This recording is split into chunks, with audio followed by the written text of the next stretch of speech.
A long time ago, in a place not too far from here, there lived a beautiful young lady named Cinderella. Cinderella was beautiful inside and out.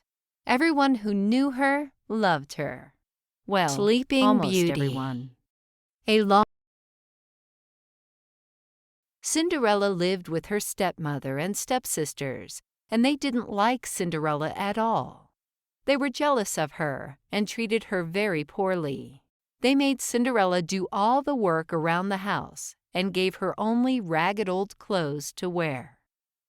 But all that was about to change.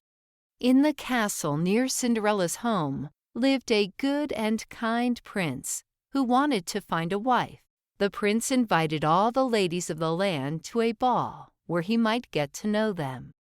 Cinderella desperately wanted to go, but her stepsisters would never allow it. As they left for the ball, she fell to the ground and cried. But then Cinderella heard a loud thump, looked up, and discovered a fairy godmother standing over her. "Get up," commanded the fairy godmother.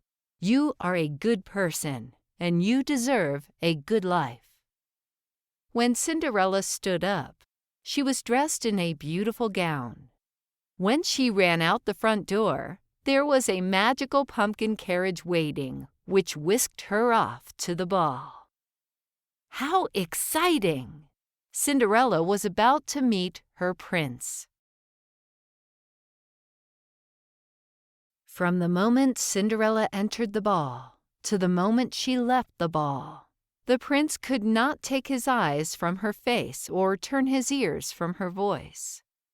The two talked, laughed, danced, and fell madly in love. Cinderella wanted to dance all night with the prince, but she also knew she must leave the ball by midnight, for her fairy godmother had warned her to do so.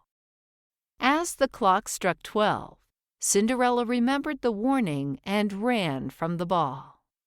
The prince ran after her, begging her to stay. Cinderella kept running. As she jumped into the carriage, her glass slipper fell from her foot, and the prince ran to grab it. Good thing, since this glass slipper was about to change their lives. Knowing that only his lost princess would fit the glass slipper, the prince went out to search the land for Cinderella. He searched high and low, eventually reaching Cinderella's home. He knew her the minute he saw her. When the prince asked Cinderella if he might place the slipper on her foot, her stepsisters laughed as though he was crazy. Cinderella could never be the lost princess, they thought. But she was, and the slipper fit.